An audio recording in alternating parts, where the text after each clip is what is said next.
Hello again, crazy math nerds. It's the craziest math nerd of them all, talking about volume of a rotated region, and we've already gone around an x-like axis, so it's time to go around a y-like axis by hand. So here we go. First thing we need to do is draw that region that we love so much, and we'll draw x squared, drop it down.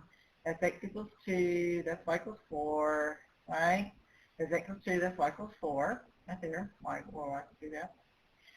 And we're going to highlight our region. Here we go. I feel like I've done this just a jillion times now. Because we're taking the same region, just rotating around different things. And when you do, you get different objects. So you should get different volumes because you're making different 3D objects. So let's actually rotate this little guy around. And, so I can do this. There we go there. Drop it. There we go. Terrible. Try it again. All right. This is not really easy to draw, so if you're having a hard time, don't feel bad. I do too, but we got to try this. And after a while, you really won't draw the rotation. You got to get the visual of it, and once you get that, you're pretty good, and you don't draw all the rotations and stuff unless your teacher asks you to. Then, of course, you do whatever asks you to. But I'm just doing this so you can see it. All right, so here's the rotation. Okay. So now we are going around the y-axis. See right here, we're going around the y-axis. So that means when we rotate it like this. And when you rotate it like that, you're sweeping around and making circles around the y-axis. So we're doing like this. Woo! Look at that. And so now we're slicing up and down. We're going around a y-like axis, and we're slicing up and down. Okay? So see that this has a hole in it? The other thing is that we've got to talk about our distances from the y-axis. So this y equals x squared needs to be converted into x equals y. So you've got to write all your functions in terms of y instead of x. So if you take the square root of both sides, you get plus or minus the square root of y equals x. And this piece right here would be the positive of that, so we're going to choose the positive square root of y. So the distance from the axis, that's the axis. The distance from the axis to the function is the square root of y, right? So the distance from the axis to the function is the function in terms of y. When you say in terms of, that means the y is like in the square root of the y squared or whatever, okay? So that is square root of y right there, okay? All right. So notice that we have that hole in the middle, so we've got to do the entire donut minus the hole to get the areas that we want to add. So we want to add up. Now here's something a little different. We are now slicing from the bottom to the top, like we're slicing this solid like that and collecting area that way. So our limits must be in terms of y, and our functions must be in terms of y because we're going around a y-axis. And so see, we're rotating with respect to that, so we've got to put everything in terms of that. So if I'm slicing from the bottom, which is y equals 0, to the top, that's y equals 4. And we're going to do pi big R squared, right, minus pi little r squared, because we're doing the outer circle minus the inner circle in terms of y. So the distance all the way to the outside is this line we have drawn here, and that is x equals 2. That distance is 2 the entire time. See, no matter where I slice, see, that's always going to be 2. So that's your outside radius, 2 squared. Your inside radius will be the distance to this function that varies all the time, and we've already discussed that. That value is the square root of y.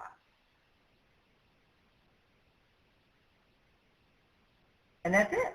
So it's a different perspective. You have to look at everything in terms of y. And so this is a little different. We don't do this every day. But it's okay. It's not bad. Once you convert the function and you figure out who's the outside and the inside, it's not too bad. Okay? All right, so let's look at the answer for that. And if you actually go and do that, That ends up being, the answer is 8 pi. That's crazy. So if you do all that by hand, square it and put it all together and do all that stuff you're going to do, you end up with 8 pi, okay? And I'm not going to work that out for you because I want to show you how to do the setup. You can know how to integrate. You know how to do that. So that's not the part I'm teaching you. I'm trying to get you to see the different perspective of the y, okay? All right, let's go do the one we're going to run. X equals 2 and x equals 4. Remember, we talked about if it's x equals a number, it looks like the other axis, right? So it looks like the y-axis. That's a vertical line, and that's a vertical line, which look like the vertical y-axis. All right? Here we go. So yes, I've already got this drawn for you. So this is that same region, right? And we're going around x equals 2. There's that. And notice that if you do that, look what happens. It makes the area, see if you rotate it, look. This guy is solid, right? That guy is solid. So when you draw your cross-section, notice there's no hole. So this is a, what do we call this? That's right. Get your Frisbees out, everybody. This is a disc. There you go. All right, so we have a disc. That means when we do outer squared minus inner squared, there is no inner, so we don't have to worry about it. So this should be a pretty quick little problem. So we want to add up, and we're slicing from down here all the way up, right? So we're going, here's our little disc. So we're going from 0 all the way to, where is this? This is 4. We're slicing from 0 all the way to 4 of pi, I'm going to put it here. And the radius is going to be from the axis of rotation out to the function. Oh my goodness. How do I find that? Well, we've already discussed that the distance between the axis and the function is the square root of y. But notice that that distance isn't actually in our radius. So the distance from here to here is 4, right? I'm sorry, excuse me. That is so incorrect. That distance is 2, right? From here to here is 2. So if we want this radius, it's 2 minus the square root of y. So it's going to be 2 minus the square root of y with respect to y. Okay? 2, the whole distance to the axis, minus that function distance gives us the radius that we're actually looking for. And if you do all of that work, you end up with 8/3 pi.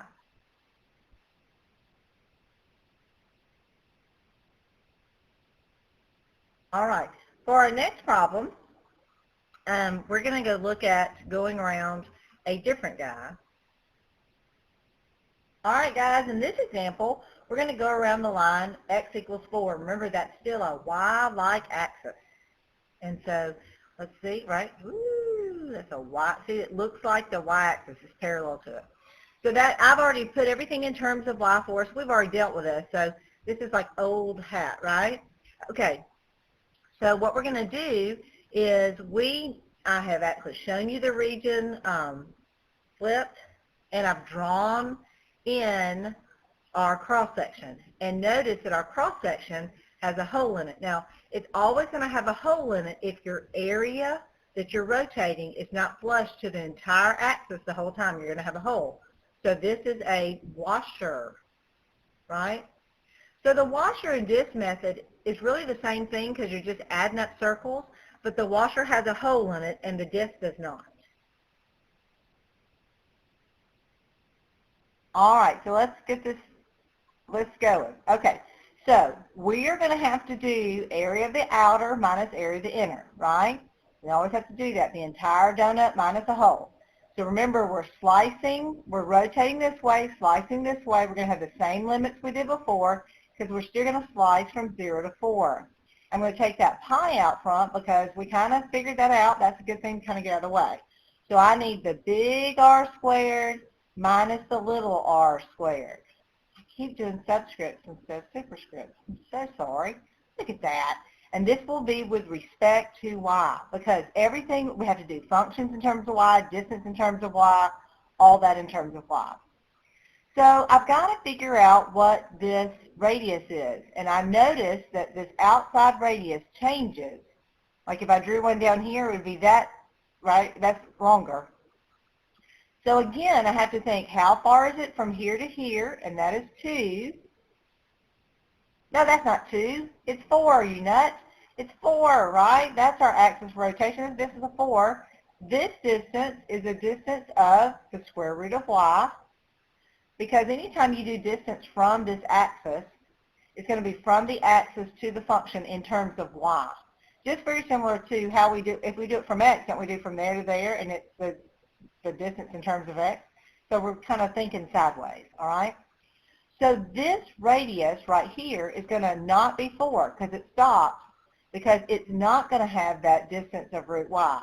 So this radius, the big radius from the center of the axis of rotation out to any arbitrary slice, is going to be 4 minus that distance from the axis, but it doesn't quite get there, okay, and that's squared. The inside radius will be constant. Look at that. Everything I would draw, wouldn't that be the same radius every time? Yes, look at that. And so that's actually, I'm going to write this, that's actually 4 minus 2 squared. This is 4. This, remember, is that x equals 2. So I really could just say that this distance is 2 all the time, right?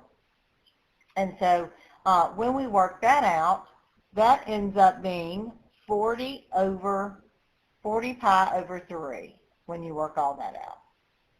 So remember, if you have a y-like axis or the y-axis, everything, your limits must be in terms of y, because you're slicing up the axis like this. You're slicing going up. So you go slice, slice, slice, slice, slice, slice, slice, going up, right? And you have to go from bottom to top with your limits from 0 to 4.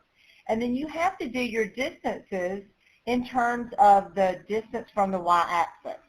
And so drawing a picture, you really don't have to draw the rotation part over here, but you kind of probably need to draw that so you can see that that's 4 minus that distance. That's your outside radius squared, and your inside is that constant 2. Hope this has helped, and I will continue to do some more AP problems in the following videos. So hope to see you then. Bye-bye.